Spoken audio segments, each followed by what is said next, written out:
You're watching the Sporting Time Show with host Doug Thompson. Sponsored by Jewelry Barn and Pawn Shop. Good evening and welcome to the Sporting Time Show. I am Doug Thompson and thank you very much for spending a few minutes with us on your Saturday night. Well, we're getting closer and closer to district basketball tournament, region, and ultimately Rupp Arena. And who better to bring in to co-host the show today than Brian Davis, who has been here now 6 times? Amazing. To quote the great lyricist John Cena, the champ is here. Oh, well, now we're going, we got nicknames going. Well, it's great to have you. DG Sherrill will be our guest tonight. All right. And looking forward to talking to DG. But Brian, you and I, this is getting very interesting as we look at teams that are beginning to take shape that we think may end up into the 4th region tournament.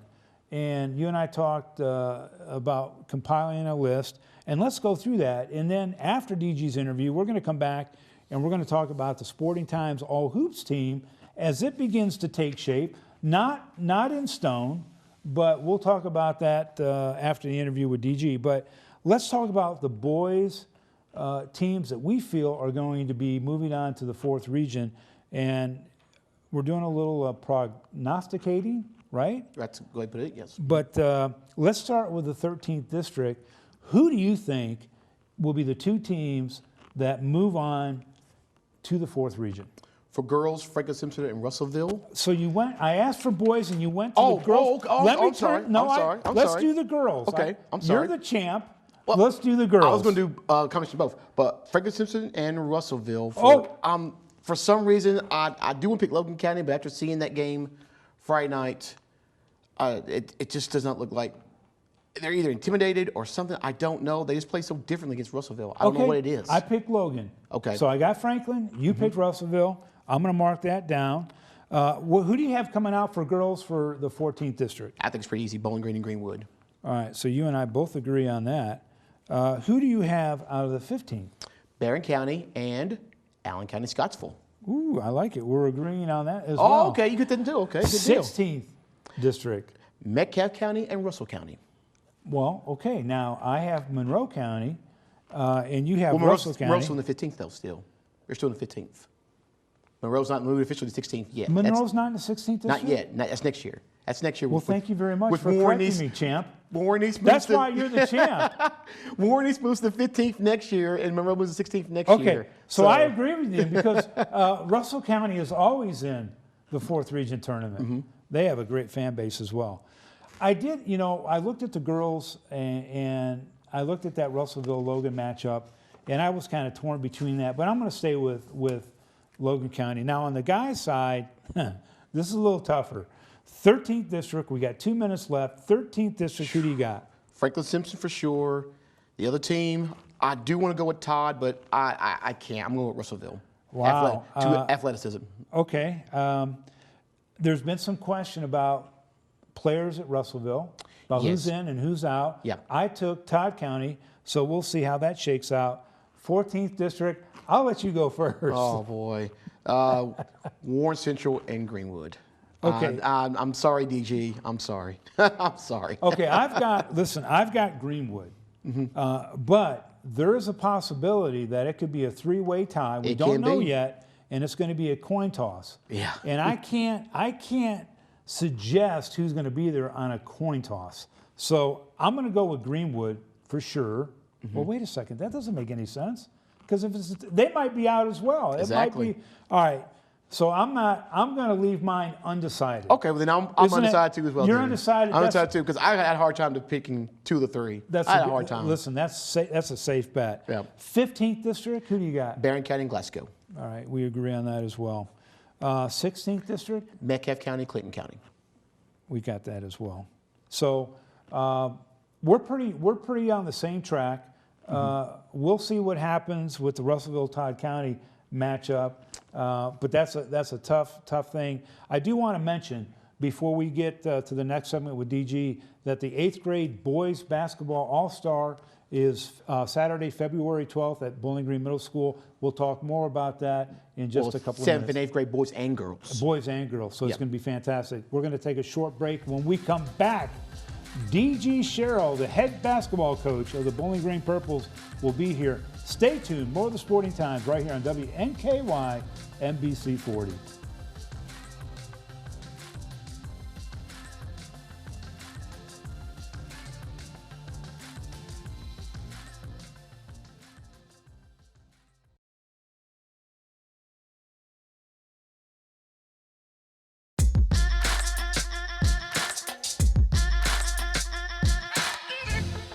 Welcome back. As promised, DG Sherrill is my guest of the day, the head coach of the Bowling Green Purples. DG, welcome to the show. Hey, thanks, Doug. Thanks for having me. Finally, we get you on the set. I was wondering. No more Zoom. No, it is great having you here. And, we're getting towards the end of the season. Had a great experience last week watching your team play McCracken County. At the time, they were 17-1. Right. What a game that was. I mean, I think it was, 73-36 or something like that. Yeah. And you played some of your younger guys 3 or 4 minutes in the fourth quarter. What came from that game? Because Turner Buttrey has been the offensive, he's 23 points every game, but man, he showed that he could penetrate, he could dish, every other guy can be involved. Yeah. I think what that game showed us was that you said I played some of my younger guys. Well, I started some of my younger guys too. That's right. I keep forgetting that. Yeah, we're a really young team beyond Turner, Curtis, and Brad. Yeah. Don't have any juniors dressing out right now, so it's sophomores, freshmen, and we've even thrown 8th grader in there. And I think what you saw was that Turner, the maturity of Turner's game. Yeah. Teams are doing a really good job of denying him the opportunity to get going. They're doubling him, they're trapping him off screens. And we're okay with that because, as you've seen, MJ Wardlow and Curtis Lynn are pretty good guards. Yeah. Deuce Bailey's a really good guard. And so, we're not even talking about, our guy Travey, who's out right now with a finger injury. They'll be coming back. And then our big guys, you just continue to see their growth. Right. They continue, Elijah and Mason have played a lot of minutes this year, and I continue every day in practice. I just get happier and happier watching their development, their growth. And then we got DeMar Starks that comes off the bench, and we can plug DeMar in about 2 or 3 different spots. He's a great defender, and he also helps us a ton. So just a fun group. And the other day, when McCracken's a well-coached team, they did a great job of taking Turner away. And so, MJ stepped up big for us in that game. But Turner took what they were giving him, Yes. and he was penetrating and dishing out to these guys. And I think MJ had 25 or 27 points in that game. And Yeah. I really enjoy watching Turner Buttrey, and I'm telling you right now, he is on the All Hoops team for Sporting Times, but he's got an edge to him. Like if he loses the ball somehow, Yeah. he's going to go after that tough. guy, Yeah. and he gets really.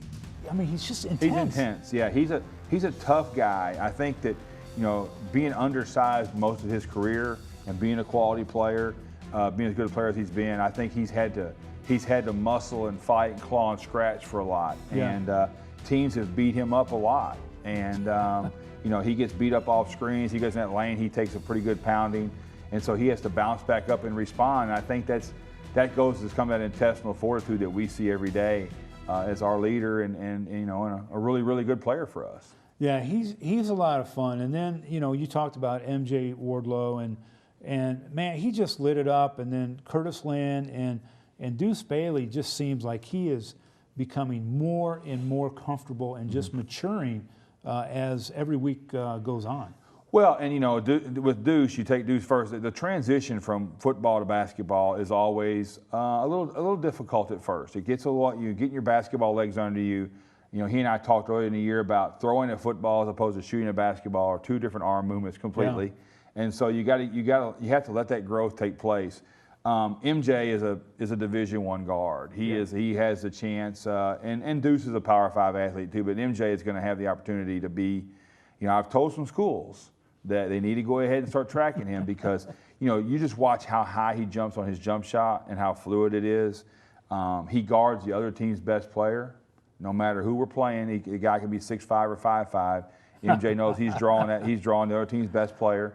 So, we have a host of good young players, and we haven't even talked about our big guys inside. And so, it's a fun team. I think we're playing with house money, and we know that. But it's a fun team to be around our gym. If you come out to our practices are high energy. Kids get along great, and they're really competing.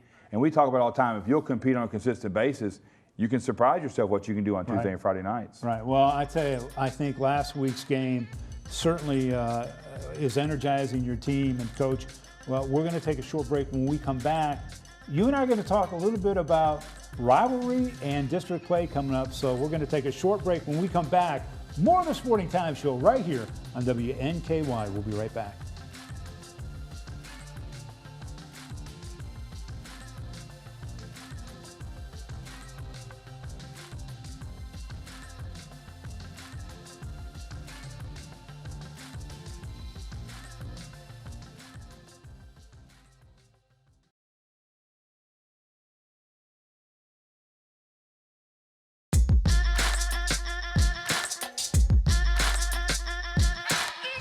Welcome back to the show. D.G. Sherrill, a future Hall of Famer. Are you in the Hall of Fame yet? No, I'm not in the Hall of anything. Okay, you will be. You're in the Bowling Green Hall. I spend times in hallways, but I'm not in the Hall of anything. It's really good to have you again on the show. And we talked off air a little bit about the point of reference of history of the 14th District. You've been around, 19th season now? Yes. 20, somewhere around there. This year is no different. No. I mean, we're coming down. The 14th District is just so good. Yes. And 3 teams in the top 25 in the state. We've got a couple weeks left before postseason. How are you going to prepare your team, Coach, or what are you kind of getting them in the mindset for this run? Well, I tell them all the time that you have to compete at a high level, and you're going to be prepared for a quality opponent. We're sitting in a difficult situation. We're going to, if there's another game that decides our fate. We could be facing Greenwood or Central the first round of the district. But even if you're not you're facing the winner of South Warren and Warren East, 2 good clubs. Yeah. So, it's this district is historically so good. We were talking off air about some of the battles I've had to endure over the years and be a part of this rivalry and packed gyms. And I'm really popular in those packed gyms. I'm a very popular figure with some of the opposing teams. But I have a ton of respect for, and this year in particular, what Coach McCoy has done. Yeah. He came into the preseason 1, and wire to wire, his teams played well, and they've gotten better. And Coach Unseld, those guys, they're just monsters. They're big, strong, and they're aggressive. And I don't know if anybody gets their kids to play harder than Coach Unseld does. And so those guys are deservedly where they're ranked and what the people think of them. Yeah. We're just hoping that we can get in there and compete and be able to do some things and neutralize some of their strengths. But it's going to be a unique and difficult challenge for my basketball team. You have had over the years some of the greatest basketball players yes. around. You've coached. Been blessed. Very blessed. Some of the best. Kind of talk a little bit about that and how each season, you get introduced to kids that have been in the pipeline, especially in the Bowling Green program, but once they get to varsity, it's a different deal. Well, you see these kids growing through as 6th and 7th graders. You start seeing them in little kids camp. You have your little kids camp, and you start seeing these kids. Wow, this kid can play. That kid can play, and you start seeing the ability to handle competition. We do 1-on-1 and 3-on-3 tournaments. But then he hit 6th grade. I remember in 6th grade, I'll tell a funny story about a guy that's currently wearing an NBA jersey. I went to 6th grade and watched our 6th grade team play, and we had some really good players in that group. And at that point in time, Terry Taylor was just considered an average player by a lot of people that watched him play. And I told coaches, and my coaches will verify this, I said, he'll be the best. Watch his feet. He's got soft hands. He's the best player that I think's probably ever played at Bowling Green. And if anybody wanted to argue that point with me, we could argue. That I know he's amazing. Of, yeah, he's amazing. No question. But having the Shane Behannons and then I'll go back to kids like Malik Carruthers and Perry Ayers and Tucker Sign and Nicarius Fant and Blue. Did anybody work harder than Tucker Sign? No, not without question. The best defender probably our coach is Blue Tisdale. Yeah. I go back to these kids and think about these kids over time. D'Angelo Wilson. Yeah. Kyron Jones. Terry got is getting a lot of ink, and deservedly so.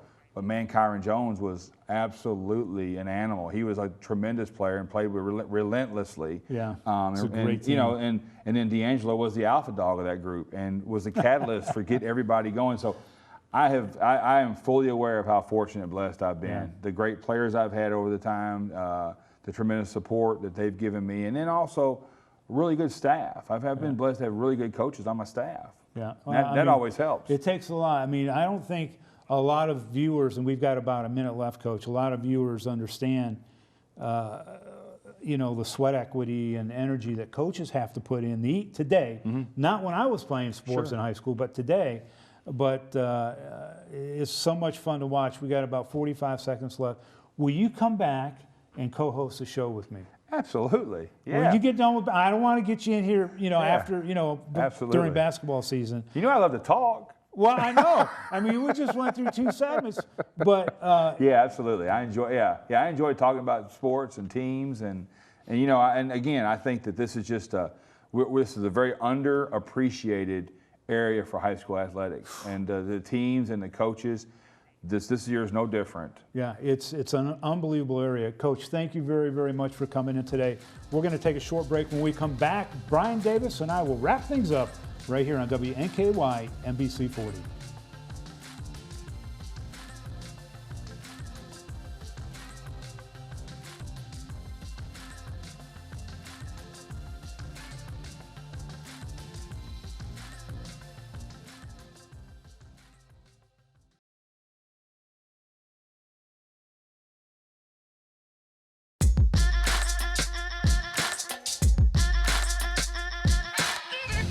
Welcome back to the show. Thank you, DG Sherrill, for being our guest today. Man, he is so fun to talk to because he's been around, I think this is his 19th season, and just so much history in the 4th region. And actually, DG can talk about basketball statewide.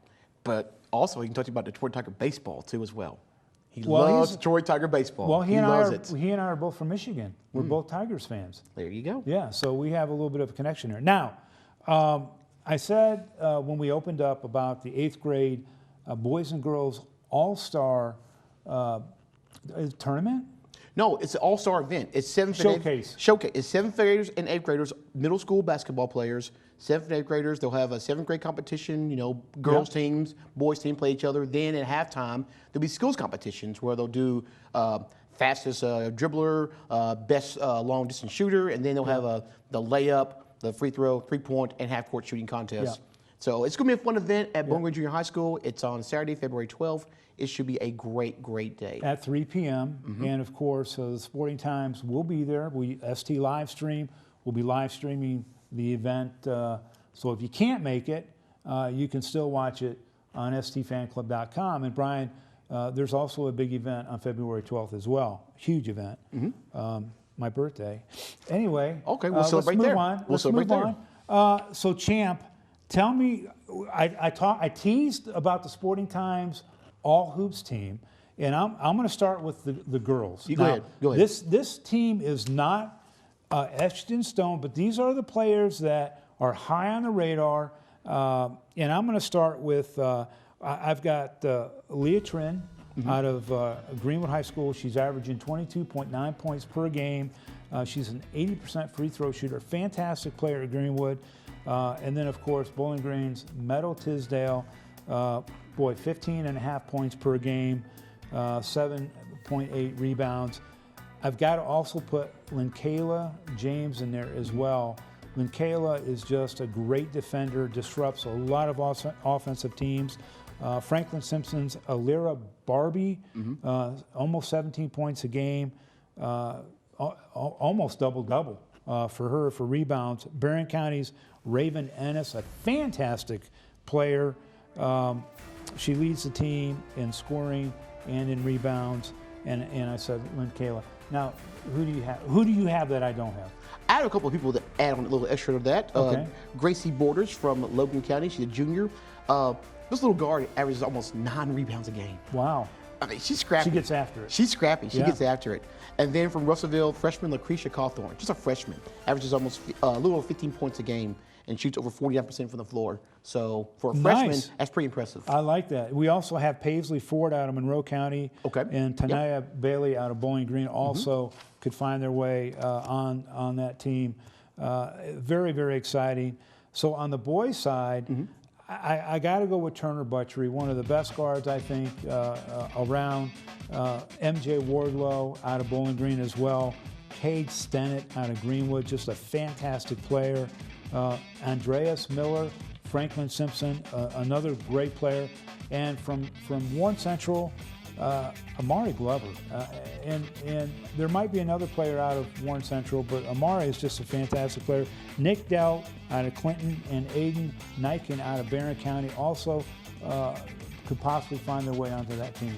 I'm going to add two more from Franklin Simpson. Gabe Jones and Jalen Briscoe. Gabe Jones shooting 43% from three-point line. Woo! He hit a 35-footer to beat South Warren early in the year and hit a big three in the final seconds to beat Todd County Central in District Play of the Night. And Jalen Briscoe, a kid who has shown in spurts he can take over games anytime that he puts the ball in his hands, and he has the mindset to do so. Yeah. So I would add Gabe Jones and Jalen Briscoe to that list too as well. Well, I tell you, we're getting down to the wire, Brian, on this season, and let's just call it the Sporting Times WNKY All Hoops team. I mean, let's say what it is, and because we're going to have some exciting things for the All Hoops team that they're going to be able to take with them it won't be the belt from the West Raider Schoolboy Classic, but it's going to be really nice. But we got about 35 seconds left. It's going to be exciting, isn't it? District tournament's right around the corner. It is not too far away, so get ready. The madness is about to start. Buckle up. It's going to be is. exciting, and you can watch all of it if you can't get there on stfanclub.com. And Brian, thank you very much for coming in again, man. This is your 6th time. We got to get you in for the Lucky 7, and it's always great having you here, and I'll see you at the courts for sure. And DG Sherrill, we had William Unso last week. DG Sherrill this week. We got to get Coach McCoy in here hopefully next week. So a lot of basketball action. Listen, for Doug Thompson and Brian Davis, everybody have a fantastic weekend and a great week. Be safe. Same time, same place. Good night.